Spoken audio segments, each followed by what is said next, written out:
नमस्कार, आप खबर हर पल देख रहे हैं और आपके साथ मैं हूं मुकेश सिंह।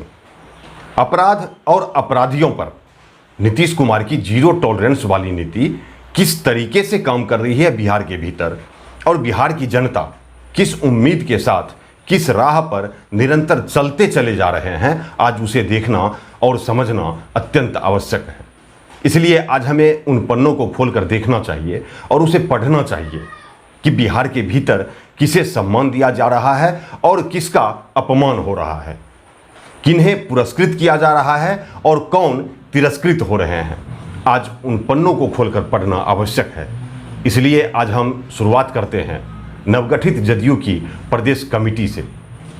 बीते दिनों जदयू पार्टी ने अपनी नई प्रदेश कमेटी की घोषणा की, जिसमें 29 उपाध्यक्ष, 60 महासचिव, 114 सचिव, 7 प्रदेश प्रवक्ता और 1 कोषाध्यक्ष नियुक्त किया। जदयू की इस नई टीम में 33% महिलाओं को जगह दी गई, जिसमें पूर्णिया जिले से भी 2 महिला को प्रदेश कमेटी में स्थान दिया गया। एक कौशल्या जायसवाल को तो दूसरी रुपौली की विधायक बीमा भारती को। कौशल्या जायसवाल को जहां पार्टी का महासचिव बनाया गया, तो वहीं बीमा भारती को प्रदेश उपाध्यक्ष का पद दिया गया। सवाल यहीं से खड़ा होना शुरू हो जाता है कि नीतीश कुमार और उनकी पार्टी बीमा भारती को सम्मान देकर बिहार की जनता को क्या संदेश देना चाहते हैं और क्या सिद्ध करना चाह रहे हैं बिहार के मुख्यमंत्री नीतीश कुमार। जहां एक ओर नीतीश कुमार अपराध पर अंकुश लगाने की बात करते हैं, जहां अपराध पर जीरो टॉलरेंस का दंभ भरते रहते हैं, जहां अपराध और अपराधी दोनों पर लगाम लगाने की दुहाई देते हैं, तो वहीं 3 दशक से अपराध का पर्याय बन चुके दुर्दांत अपराधी अवधेश मंडल की पत्नी को नीतीश कुमार बार बार टिकट देकर विधायक बनाते रहे। यहां तक कि मंत्री पद से भी उन्हें सम्मानित करते रहे, जबकि रुपौली विधायक बीमा भारती से ज्यादा शिक्षित, योग्य और अनुभवी महिला पार्टी में हाथ पर हाथ धरे बैठी रह जाती है। आखिर ऐसा क्यों? आखिर बीमा भारती को सम्मान देकर किस प्रकार से अपराध पर अंकुश लगा रहे हैं नीतीश कुमार? किस आधार पर नीतीश कुमार बिहार में जीरो टॉलरेंस का दंभ भर रहे हैं और फिर कैसे अपराध और अपराधियों पर नकेल कस रहे हैं? ये बड़ा सवाल है। और ये बड़ा सवाल इसलिए भी है क्योंकि नवचयनित जदयू की प्रदेश उपाध्यक्ष और रुपौली की विधायक बीमा भारती के पति अवधेश मंडल हाल के दिनों में भी, यानी 10 मई 2021 को भवानीपुर बाजार में महादलित परिवार के 2 भाइयों, जो पासी जाति से है, दोनों भाइयों के बीच पुश्तैनी जमीन को लेकर विवाद था। उस विवाद में एक भाई का पक्ष लेकर अवधेश मंडल ने दूसरे भाई को 2 गोली दाग दिया। हालांकि उस घटना में अवधेश मंडल स्वयं भी घायल हो गया था। उसके बाद सदर अस्पताल में घायलों का उपचार किया गया। मारपीट और गोली की उस घटना का वीडियो खूब वायरल हुआ था उस वक्त। हो सकता है आपने भी देखा हो, और यदि नहीं देखा है तो आप मेरे स्क्रीन पर देखिए।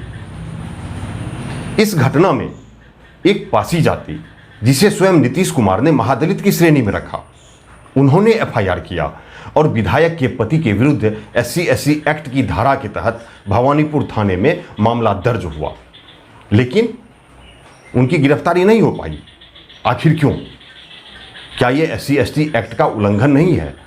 क्या ये प्रधानमंत्री नरेंद्र मोदी के उस आदेश की अवहेलना नहीं है जिसमें उन्होंने सुप्रीम कोर्ट के आदेश की अवहेलना करते हुए सदन में कहा था कि SC/SC एक्ट में किसी प्रकार की कोई छेड़खानी नहीं की जाएगी, इस अधिनियम में कोई बदलाव नहीं किया जाएगा? यानी प्रधानमंत्री ने कहा कि SC/SC एक्ट के तहत मामला दर्ज होते ही पहले गिरफ्तारी की जाएगी, उसके बाद मामले की जांच की जाएगी। और जब आप दूसरी तरफ देखेंगे तो स्वयं नीतीश कुमार ने भी SC/SC एक्ट को और मजबूत बनाने की वकालत करते रहे हैं। यानी महादलितों के उत्थान और उस पर हो रहे अत्याचार का निवारण करने के लिए भी तरह तरह के नियम और कानून बनाते रहे हैं बिहार के मुख्यमंत्री नीतीश कुमार। तो फिर भवानीपुर थाना कांड संख्या 7221 का मुख्य आरोपी अवधेश मंडल की गिरफ्तारी क्यों नहीं हुई? और ऐसा भी नहीं है कि इस तरीके के कोई 1-2 घटनाएं हैं, बल्कि दर्जनों ऐसी घटनाएं हैं जिसमें पीड़ित पक्ष शिकायत करने भी नहीं पहुंच पाते हैं थाना।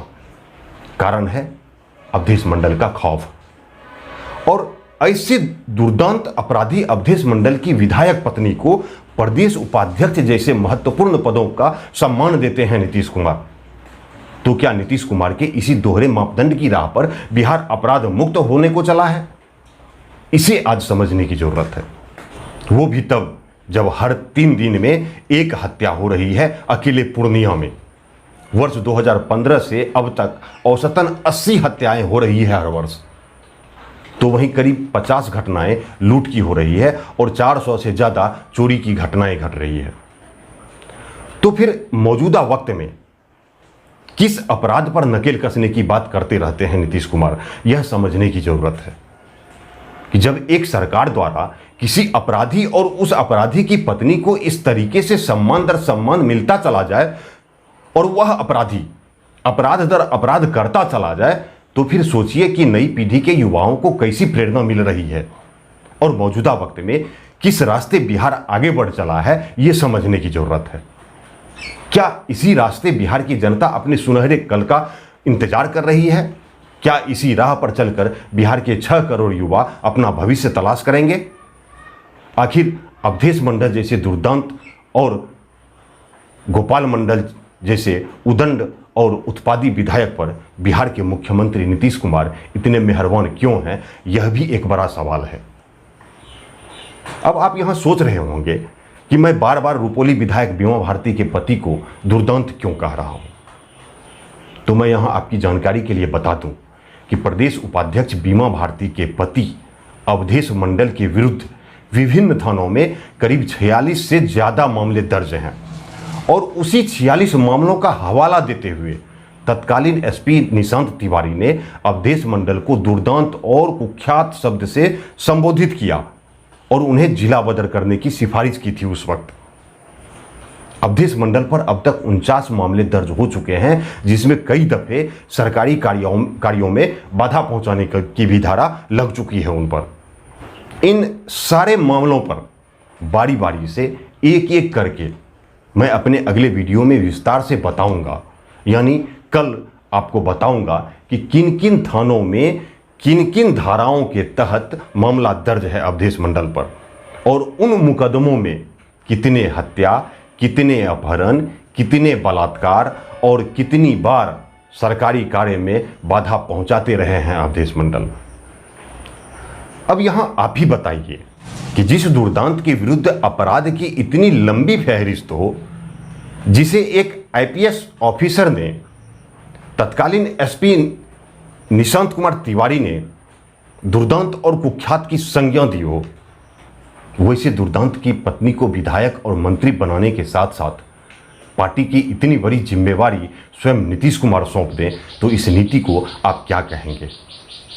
अच्छा, स्वयं नीतीश कुमार भी हमेशा ही यह कहते रहे हैं कि अपराध पर जीरो टॉलरेंस की नीति पर काम कर रहे हैं हम।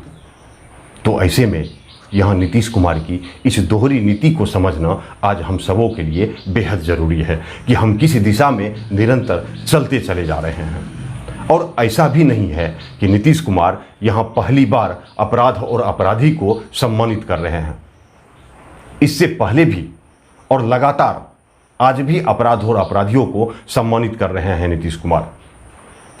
आपको शायद याद होगा, नीतीश कुमार ने पूर्णिया जिले के समता पार्टी का पहला जिला अध्यक्ष किसे बनाया था।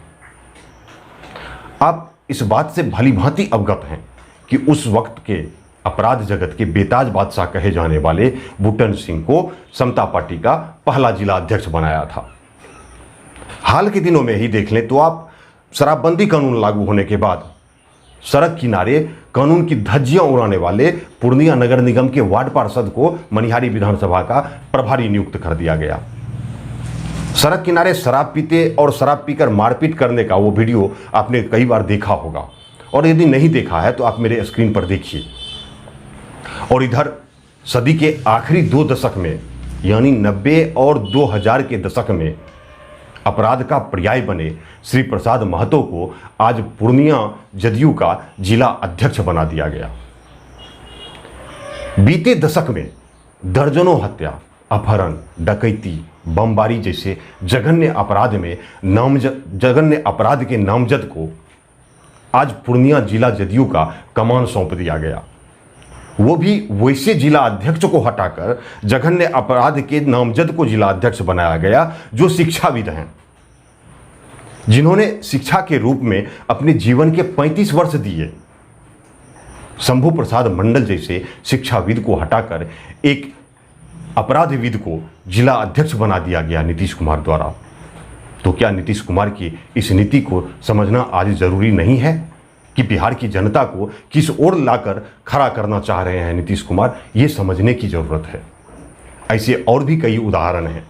यदि आप अपने इर्द गिर्द नज़र दौड़ाएंगे तो आपको ऐसे और भी कई अपराधी और उत्पादी प्रवृत्ति के लोगों को सम्मानित करते नजर आ जाएंगे बिहार के मुख्यमंत्री नीतीश कुमार। आपको याद होगा मुजफ्फरपुर बालिका गृह कांड के मुख्य आरोपी मंजू वर्मा को 2020 के विधानसभा चुनाव में जदयू ने अपना उम्मीदवार बनाया था। हालांकि चुनाव परिणाम जनता के हाथों में होता है, इसलिए उस क्षेत्र की जनता ने नीतीश कुमार के उस निर्णय के विरुद्ध अपना वोट किया और जदयू की प्रत्याशी मंजू वर्मा को भारी मतों से हरा दिया था।